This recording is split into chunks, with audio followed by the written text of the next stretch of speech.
This is the tale of how I, Amanda, survived growing up with a sister who could have easily outperformed Michael Machiavelli. I was born into a typical working-class family in a small town. Dad was a mechanic, while Mom worked as a receptionist at a nearby dentist's office. They were honest, industrious, and kind people, but maybe a little too trusting for their own good. It was a challenging birth experience for me. I was my mom's miracle baby and their only kid for 5 years after the doctors told her she wouldn't be able to have any more children. Those first 5 years were nice, normal. I have vague memories of picnics in the park, of Dad teaching me to ride a bike, and of Mom reading me bedtime stories. But it all changed when I was 5, and my parents got the shock of their lives. Mom was pregnant again. I remember the day they told me I was going to be a big sister. They were practically glowing with excitement, and I caught their enthusiasm. I imagined having a little sister to play with, to share secrets with, to be best friends with. God, I was so naive. Sarah was born when I was 5.5. From the moment she came home from the hospital, it was like a switch had been flipped. Suddenly, I wasn't the miracle child anymore. Amanda, be quiet. Your sister is sleeping. Amanda, don't touch that. It's for your sister. Amanda, why can't you be more like your sister? It started small, little things that I brushed off as normal sibling stuff. But as Sarah grew, so did her talents. I remember her 7th birthday. Mom had spent hours on this beautiful cake, covered in delicate sugar roses. It was a work of art. The guests had just arrived when we heard Mom's horrified gasp from the kitchen. The cake was ruined, the roses all but destroyed, and there was Sarah, pointing at me with an accusing finger. Amanda did it, she said, her voice trembling in a way that adults find impossible to disbelieve. I stood there stunned as Sarah produced my favorite t-shirt, now smeared with cake and frosting. I don't know how she got it or how she planned it all. She was 7, but she had the cunning of someone much older. I spent the rest of the party locked in my bedroom, listening to the muffled sounds of laughter and celebration downstairs. As the sun set and the house quieted, I heard my door creak open. Sarah stood there, a slice of cake in her hand and a smile on her face that sent chills down my spine. "Want some cake, big sister?" she whispered, her eyes glittering in the dim light. "I saved you a piece with a rose and everything."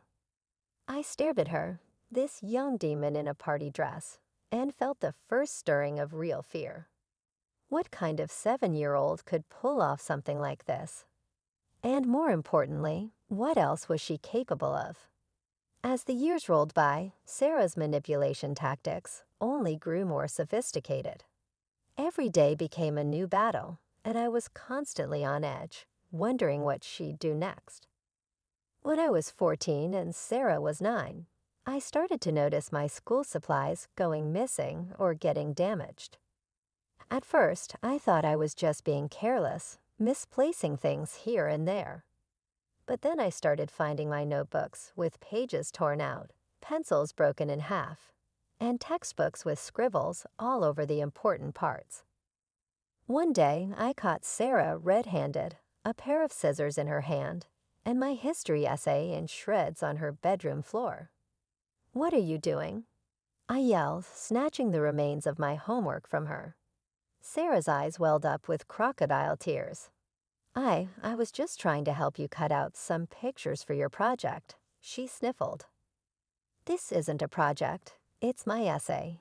It's due tomorrow." But it was too late. Mom had heard the commotion and came running. "What's going on here?" Before I could explain, Sarah burst into full-blown sobs.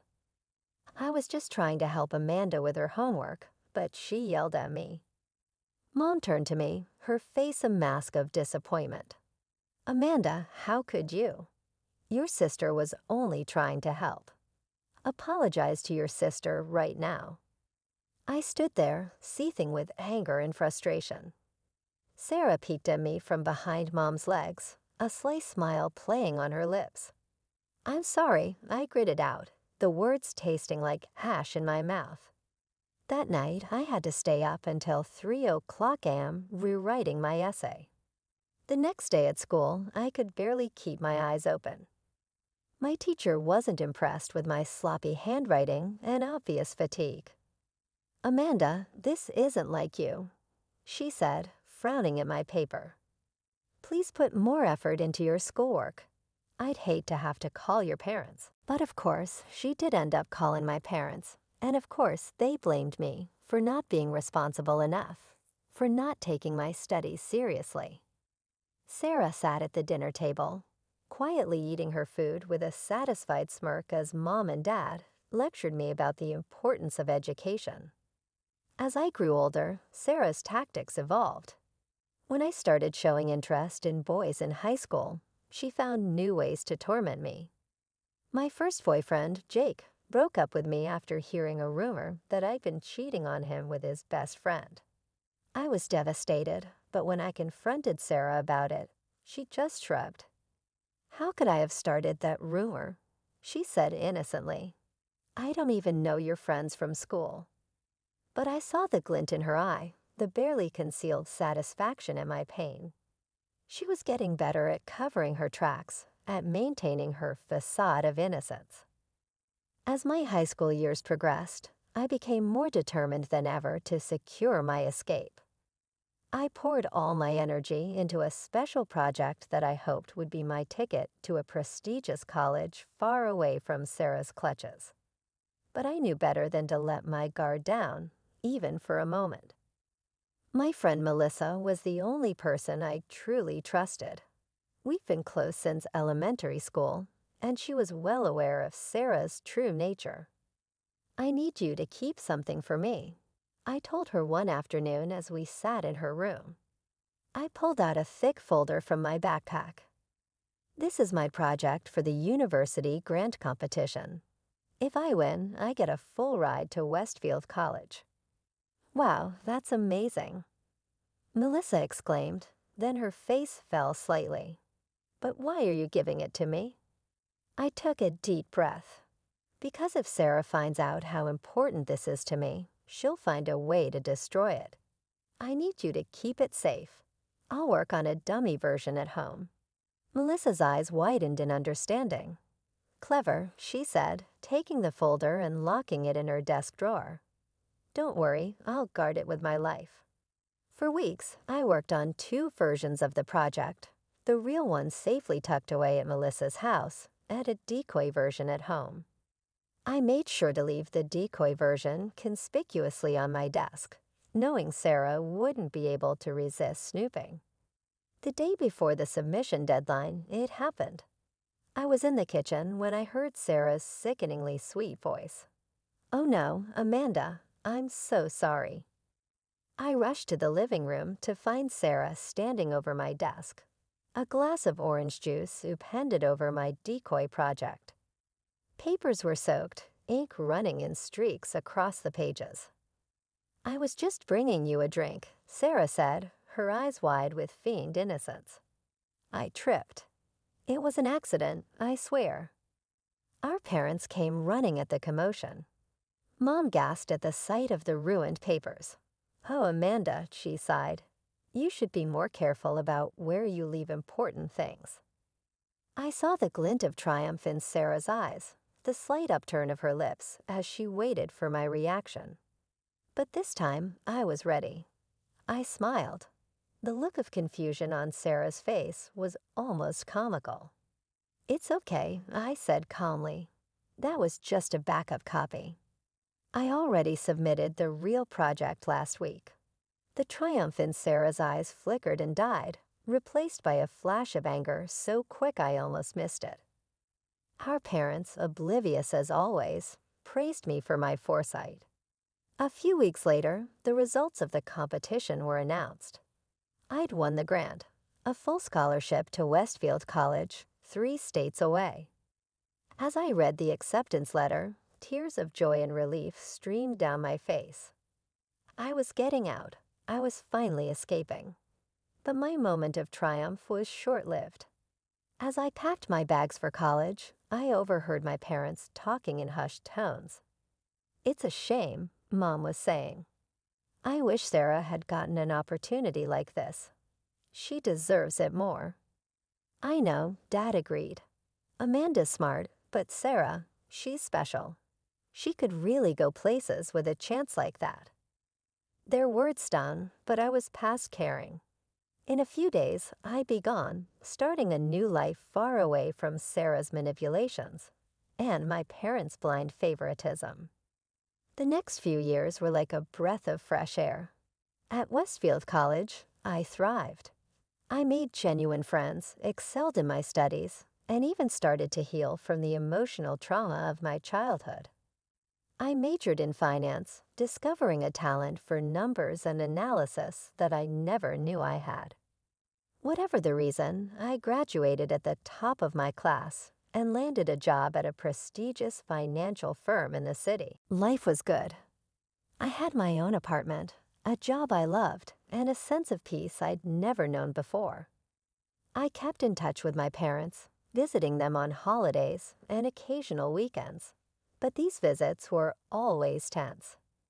Sarah was still living at home, having chosen to attend a local community college.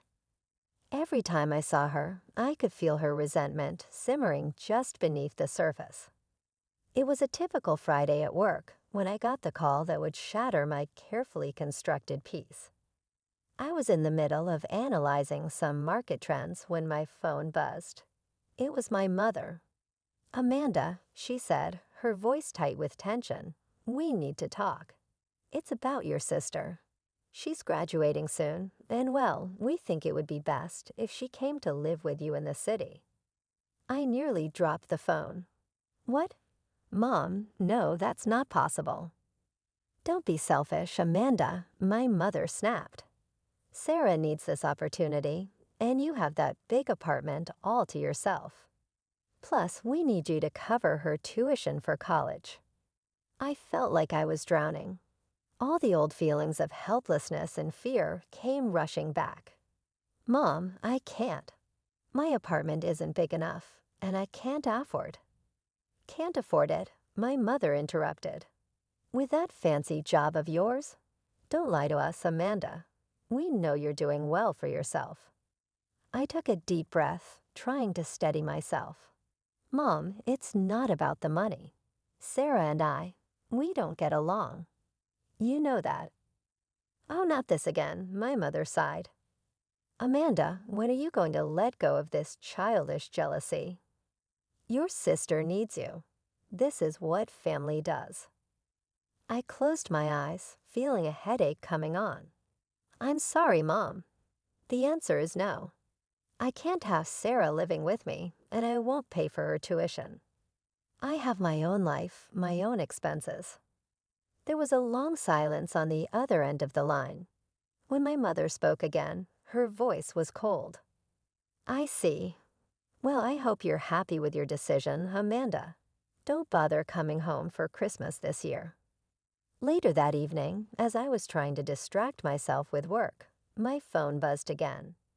This time, it was a text from Sarah. "You'll regret this," it read. Just 3 words, but they sent a chill down my spine. I tried to shake it off. Sarah was hundreds of miles away. What could she possibly do to me now? Months flew by after that tense phone call with my parents. I threw myself into my work, trying to push thoughts of my family to the back of my mind. My life in the city continued. I excelled at my job, made new friends, and even started dating a bit. Then, on a random Tuesday, my phone rang. It was my mother. "Amanda," she said, her voice uncharacteristically hesitant, "we need you to come home. It's important." Against my better judgment, I took a month's vacation from work and boarded a plane back to my hometown. As I walked up the familiar driveway, a sense of dread washed over me. What could be so important that they needed me home for a whole month? We gathered in the living room, an uneasy silence falling over us. Finally, my mother spoke. Your Aunt Mildred called us. She said she wants all four of us to visit her in Hawaii. She's even booked the plane tickets herself. I blinked in surprise. Aunt Mildred had always been kind to me as a child, but I hadn't seen her in years. All four of us? I asked, glancing at Sarah. Sarah snorted. It's ridiculous. Amanda doesn't need to go. She hasn't even talked to Aunt Mildred in years. Hush, my father said sternly. This was Mildred's condition. All four of us or none of us. An uncomfortable silence fell over the room. I could almost see the gears turning in everyone's heads. Finally, my mother voiced what we were all thinking. Do you think she might be dying? That this is about her will? The atmosphere in the room shifted. I saw a glimmer of something in Sarah's eyes. Greed, excitement. It made me uneasy. We shouldn't jump to conclusions, I said quickly. Maybe she just wants to see all of us. But even as I said it, I knew it was unlikely. Aunt Mildred had always been a bit of a recluse. For her to suddenly want a family reunion in Hawaii, it had to be something big. As we discussed the logistics of the trip, I found myself getting excited despite my reservations. I had fond memories of Aunt Mildred from my childhood. She had always been kind to me, always had a moment to listen when no one else did. The thought of seeing her again, of spending time in beautiful Hawaii, was appealing. But there was still a nagging worry in the back of my mind. I glanced at Sarah, who had been uncharacteristically quiet since her initial outburst. She caught my eye and smiled, but it didn't reach her eyes. It was the same smile she'd given me countless times before, pulling some elaborate scheme to get me in trouble. I tried to shake off the feeling. We were adults now. Surely Sarah wouldn't try anything, not with so much potentially at stake. And yet the day of our departure finally arrived. Despite my lingering unease, I found myself caught up in the excitement of the trip. We arrived at the airport, our family presenting a united front for what felt like the first time in years. As we approached the security checkpoint, I allowed myself to hope that maybe, just maybe, this trip could be a fresh start for all of us. How naive I was. Just as we were about to go through security, a stern-faced officer approached me. "Ma'am, I need you to come with me," he said, his voice leaving no room for argument. Confused and a little scared, I looked at my family. What's going on? The officer's face remained impassive. We received an anonymous tip that you're carrying prohibited items in your luggage. We need to do a thorough check. My heart sank as I turned to look at Sarah. There it was, that familiar, gleeful smile, the one that always spelled trouble for me. In that moment, I knew exactly what had happened. It was her, I said, pointing at Sarah. She sent that message. She's trying to sabotage me. My parents' faces clouded over with anger, but to my shock, it was directed at me. "Amanda," my mother hissed, "how dare you accuse your sister like that? Again with this nonsense." But I tried to protest, but my father cut me off. "Enough, Amanda. Go with the officer. We'll sort this out." Just then, an announcement echoed through the terminal. Final boarding call for flight 372 to Honolulu. My parents exchanged a look of panic. "That's our flight," my mother said. "Please," I begged, my voice cracking. "Wait for me.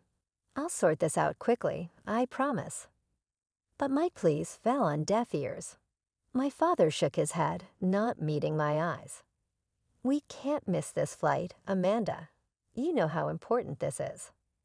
"We'll see you in Hawaii," my mother added, already turning away. I watched in disbelief as my parents walked away, not even glancing back. Only Sarah looked back, her triumphant smile cutting me to the core. Then she too disappeared into the crowd, leaving me alone with the security officer.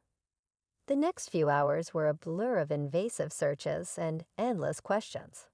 They went through every item in my luggage, every pocket of my clothing. I had to wait for a female officer to be available for a pat down. By the time they finally concluded that I wasn't carrying anything illegal, my family's plane was long gone. As I sat in the now quiet airport, I faced a choice. I could book a flight for the next day, join my family in Hawaii, and try to salvage this disaster of a trip. Or I could look at the departure board and see that there was a flight leaving for my city in an hour. Back to my job, my friends, my life away from the drama and pain that seemed to follow my family wherever they went. In that moment, I made my decision. I walked up to the ticket counter and bought a one-way ticket home. As I boarded the plane, I felt a mixture of hurt, anger, and an odd sense of relief. Yes, I was letting Aunt Mildred down, and I felt guilty about that, but for once, I was choosing myself, my peace, my sanity.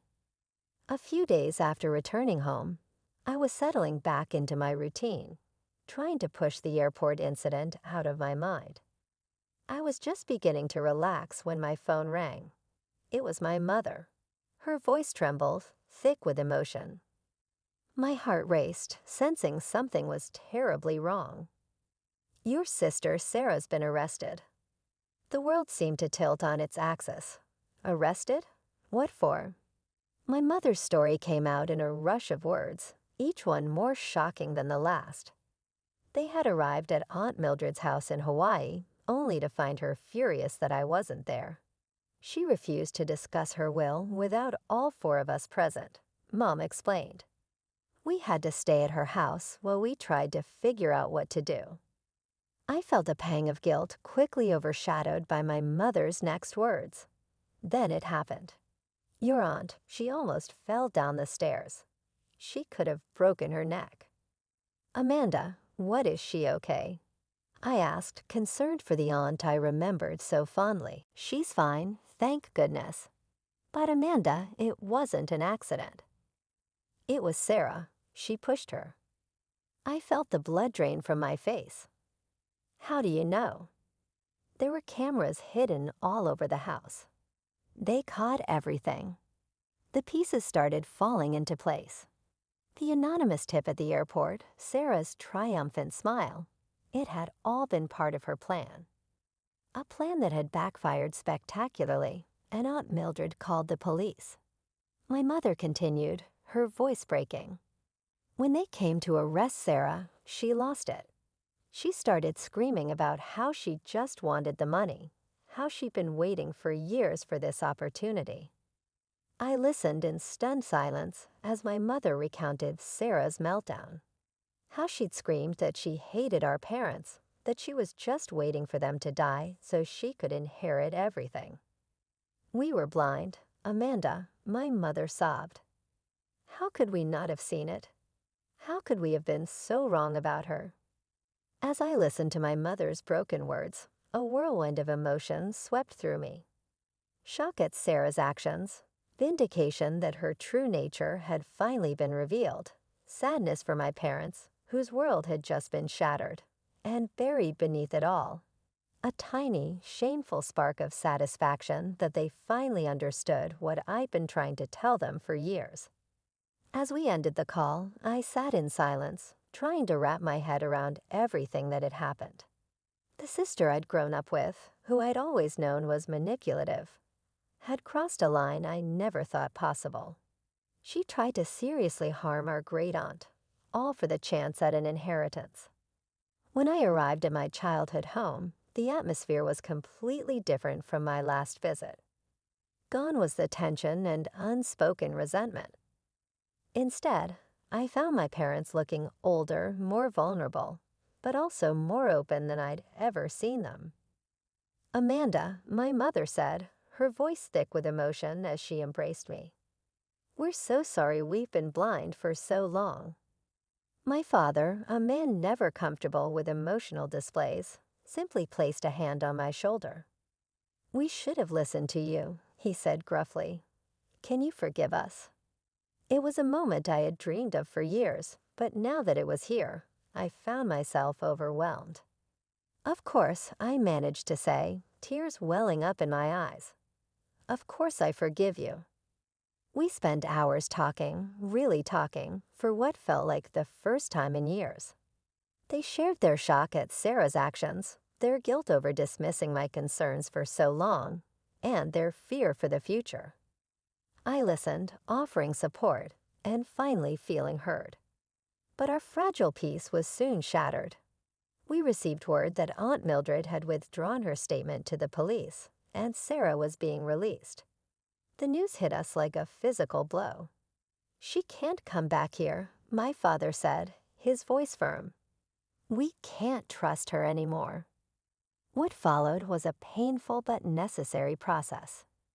My parents, with my support, filed for Sarah's eviction. They presented the court with evidence of her threats in Hawaii, her actions towards Aunt Mildred, along with a history of manipulative behavior. The court ruled in our favor. Sarah was to be evicted from the family home.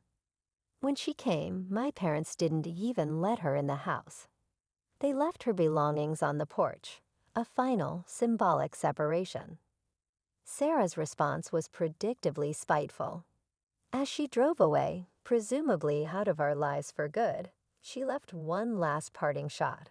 A string of vicious curses spray-painted on the side of the house. It was childish, petty, and so typically Sarah that it almost made me laugh. Almost. Then out of the blue, I received a call from Aunt Mildred. "Amanda, dear," she said, her voice warm despite everything that had happened. "I think it's time you came to visit me in Hawaii. Just you this time." I was hesitant at first, but something in her voice convinced me. A week later, I found myself on a plane to Hawaii, unsure of what to expect. Aunt Mildred's house was beautiful, perched on a cliff overlooking the ocean. She greeted me with a warm hug, looking far more sprightly than I'd imagined given recent events. "I'm so glad you're here," she said, leading me into her study. "There's something I need to show you." She pulled out a document, her will. As I scanned the pages, my eyes widened in shock. Aunt Mildred had left everything, her house, her investments, everything to me. But why? I stammered, looking up at her in disbelief. Aunt Mildred smiled, a twinkle in her eye. "Because, my dear, you're the only one who never came here looking for a handout. You're the only one who saw me as family, not as a potential windfall. More than the inheritance itself, what touched me was the recognition. After years of being overlooked and dismissed, someone had seen my true worth." As I hugged Aunt Mildred, tears in my eyes, I felt like I was finally truly coming home.